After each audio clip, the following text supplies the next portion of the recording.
തൊട്ടതെല്ലാം ഹിറ്റാക്കിയ സംവിധായകൻ, പ്രേക്ഷകരെ കുടുകുട ചിരിപ്പിച്ച എണ്ണം പറഞ്ഞ മലയാള സിനിമകളുടെ ശില്പി. നർമ്മത്തിന് പ്രാധാന്യം നൽകുന്ന സിനിമകൾ അന്യം നിന്ന് പോകുന്ന സമകാലിക മലയാള സിനിമയിൽ ഷാഫിയുടെ സിനിമകൾ വ്യത്യസ്തമാകുന്നത് അതുകൊണ്ട് തന്നെയാണ്.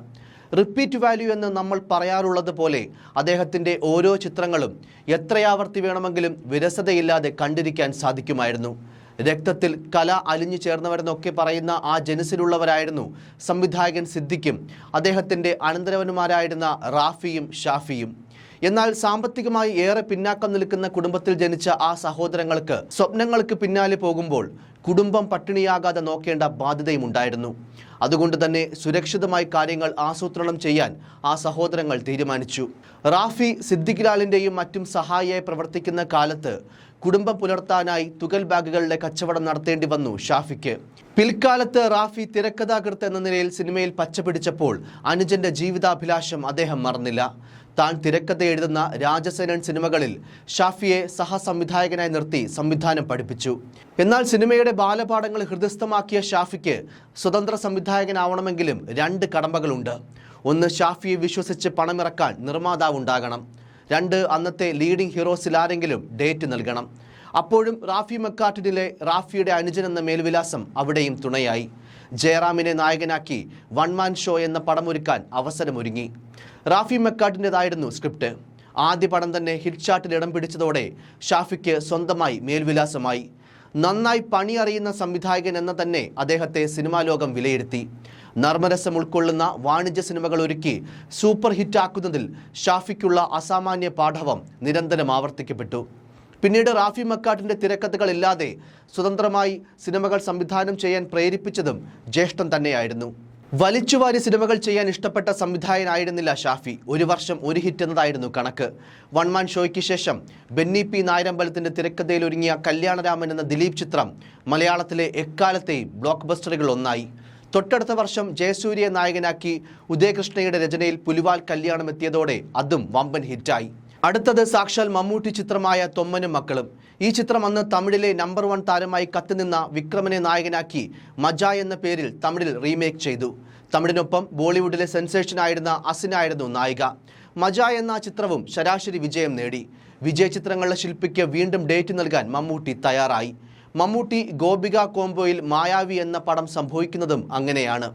അതും വൻ ഹിറ്റായതോടെ ഷാഫി എന്ന പേരിനൊപ്പം സൂപ്പർ ഹിറ്റ് സംവിധായകൻ എന്ന പേര് കൂടി അരക്കിട്ടുറപ്പിച്ചു. വിജയശില്പികളെ വിടാതെ പിടികൂടുന്ന സിനിമാ തമ്പുരാക്കന്മാർ ഷാഫിയുടെ ഡേറ്റിനായി മത്സരിച്ചു. മുൻനിര നിർമ്മാതാക്കൾക്കെല്ലാം ഷാഫി തന്നെ അവരുടെ പടങ്ങൾ ചെയ്യണം.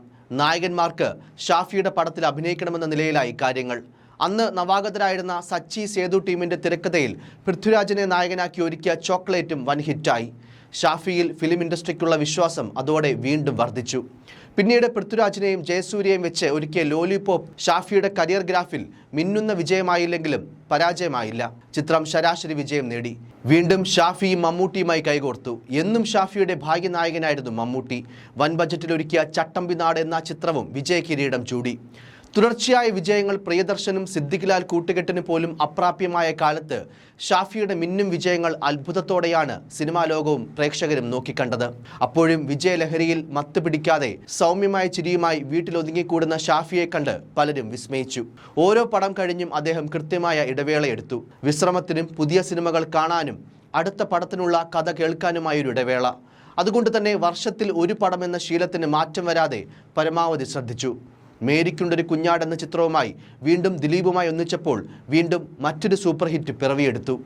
ദിലീപിനെ നായകനാക്കി 2015 പുറത്തിറങ്ങിയ 2 കൺട്രീസ് എന്ന ചിത്രവും വമ്പൻ ഹിറ്റായി. 101 വെഡ്ഡിങ്സ്, മമ്മൂട്ടി ചിത്രം വെനീസിലെ വ്യാപാരി, ഒരു പഴയ ബോംബ് കഥ, ബിജു മേനോൻ ചിത്രം ഷെർലക് ഹോംസ്, ചിൽഡ്രൻസ് പാർക്ക് എന്നിവയാണ് മറ്റു ചിത്രങ്ങൾ. ഷറഫുദ്ദീനെ നായകനാക്കി ഇന്ദ്രൻസും ഒന്നിച്ച 2022 പുറത്തിറങ്ങിയ ആനന്ദം പരമാനന്ദമായിരുന്നു അവസാന ചിത്രം. ആകെയുള്ള 18 സിനിമകളിൽ അവസാനം വന്ന ചിലതൊഴികെ എല്ലാ സിനിമകളും ചരിത്ര വിജയമാക്കാൻ കഴിഞ്ഞുവെന്നത് ഒരു സംവിധായകനെ സംബന്ധിച്ചിടത്തോളം ഒട്ടും നിസ്സാരമല്ല. അതുകൊണ്ട് തന്നെ മലയാളത്തിലെ ഹിറ്റ് മേക്കർമാരുടെ നിരയിൽ എല്ലാ കാലവും മുൻനിരയിൽ ഷാഫി ഉണ്ടായിരുന്നു. അതിലുപരി റിപ്പീറ്റ് വാല്യൂ ഉള്ള അതീവ രസകരമായ സിനിമകളാണ് അദ്ദേഹത്തിൻ്റേത്. തൻ്റെ 56-ാം വയസ്സിൽ ഷാഫി വിടവാങ്ങുമ്പോൾ ഓർമ്മയാകുന്നത് മലയാള വാണിജ്യ സിനിമയിലെ ഒരു സുവർണകാലം കൂടിയാണ്. News desk, focus news TV.